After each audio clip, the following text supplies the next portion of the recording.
નમસ્કાર. શ્રીમદ ભગવદ્ ગીતાના આજના આ વિશ્લેષણમાં આપણે પ્રથમ અધ્યાયના 13મા શ્લોક પર ધ્યાન કેન્દ્રિત કરીશું.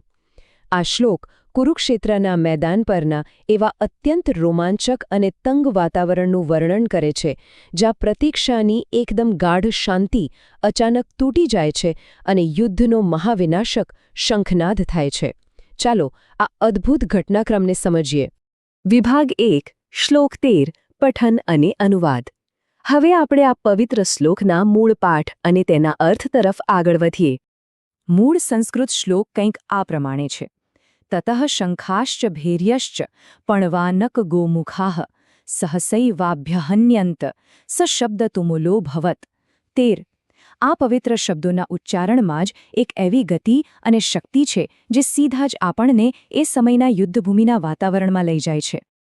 આ શ્લોકનો ગુજરાતી અનુવાદ જોઈએ તો તેનો અર્થ છે, તત્પશ્ચાત શંખ, નગારા, શૃંગ તથા રણશિંગા સહસા એક સાથે વાગવા લાગ્યા, જેનો સંયુક્ત વાદ્યઘોષ અત્યંત ઘોંઘાટભર્યો હતો. અહીં નોંધવા જેવી વાત એ છે કે એકદમ શાંતિ અને પ્રતીક્ષાના વાતાવરણમાંથી અચાનક જ કાન ફાડી નાખે તેવા અવાજમાં કેવું પરિવર્તન આવે છે. આ આખું દ્રશ્ય અને અવાજ ખરેખર અકલ્પનીય છે. વિભાગ 2, પ્રાચીન વાદ્યયંત્રોની ઓળખ. હવે પ્રશ્ન એ થાય કે આ ભયંકર ધ્વનિ ઉત્પન્ન કરવામાં કયા કયા સાધનોનો ઉપયોગ થયો હશે? શ્લોકમાં પ્રાચીન સમયના ખાસ વાદ્યયંત્રોનો સ્પષ્ટ ઉલ્લેખ છે. ચાલો આ સંસ્કૃત શબ્દોને આપણે સમજીએ. શ્લોકમાં વપરાયેલો પણવ શબ્દ એટલે ઢોલ, આનક એટલે મૃદંગ અને ગોમુખ એટલે શૃંગ. આ અર્થ જાણ્યા પછી આપણે રણમેદાનના એ ગંભીર અવાજોને આપણા મનમાં બરાબર અનુભવી શકીએ છીએ. તો ચાલો આમાં થોડા વધુ ઊંડાણપૂર્વક ઉતરીએ. સૌથી પહેલાં વાત કરીએ ગોમુખની, એટલે કે શૃંગની. આ એક પ્રકારનું રણશિંગુ હતું.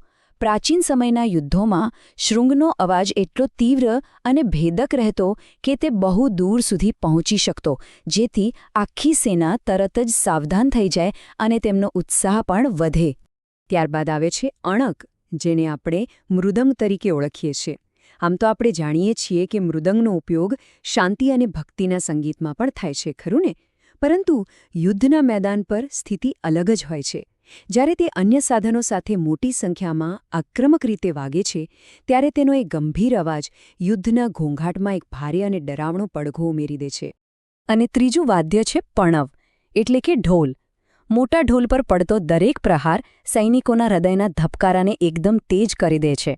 વિચારો કે આ બધા વાદ્યો જ્યારે એક સાથે વાગતા હશે ત્યારે કેવું વિશાળ અને ભયાનક ધ્વનિચિત્ર ઊભું થતું હશે. એ ખરેખર યુદ્ધની ભયાનકતાનો અહેસાસ કરાવે છે. વિભાગ 3, કૌરવ સેનાનો ભયંકર ઘોંઘાટ. ચાલો જોઈએ કે આ બધો ઘોંઘાટ શરૂ કઈ રીતે થયો અને ઘટનાક્રમ કેવી રીતે આગળ વધ્યો. આખી ઘટના એક સાંકળ જેવી છે. શરૂઆત થાય છે કૌરવ સેનાના સેનાપતિ ભીષ્મ પિતામહની યુદ્ધ માટેની અત્યંત તીવ્ર આતુરતાથી. તેમની આ આતુરતા જોઈને આખી કૌરવ સેના પણ તરત જ એટલી જ ઉત્સાહિત થઈ ગઈ. અને બસ આ સામૂહિક ઉત્સાહને પરિણામે અચાનક જ સેનાના તમામ વાદ્યયંત્રો એકસાથે ગાજી ઉઠ્યા. આનો સૌથી મહત્વનો મુદ્દો એ છે કે આ બધા જ વાદ્યયંત્રોના સંયુક્ત ધ્વનિએ એક અત્યંત ભયંકર ઘોંઘાટ ઉત્પન્ન કર્યો. અહીં એક બહુ જ રસપ્રદ વિરોધાભાસ છે. સંગીતના સાધનો જે સામાન્ય રીતે મધુર ધ્વનિ માટે સર્જાયા છે, તે જ્યારે સામૂહિક યુદ્ધજ્વર અને આક્રમકતા સાથે વાગે છે, ત્યારે તે સીધા જ એક વિનાશક ઘોંઘાટમાં ફેરવાઈ જાય છે. એક જ ક્ષણમાં આખું શાંત વાતાવરણ યુદ્ધના એ પ્રચંડ અવાજથી ભરાઈ ગયું હતું. આજના વિશ્લેષણના અંતે એક ગહન વિચારવા જેવો પ્રશ્ન મૂકીને જઈએ. જરા કલ્પના કરો, આ અચાનક બહેરા કરી દે તેવા અને ભયંકર ઘોંઘાટની સામે ઊભેલી પાંડવ સેના પર શી મનોવૈજ્ઞાનિક અસર થઈ હશે. આ પ્રચંડ અવાજ માત્ર કાન પૂરતો સીમિત ન હતો, પરંતુ તે મન અને આત્માને કંપાવી દે તેવો હતો. તે ડર ફેલાવવા અને મનોબળ તોડવાનું એક બહુ જ મોટું શસ્ત્ર હતો.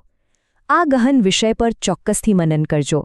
આજના અધ્યયનમાં જોડાવા બદલ ખૂબ ખૂબ આભાર.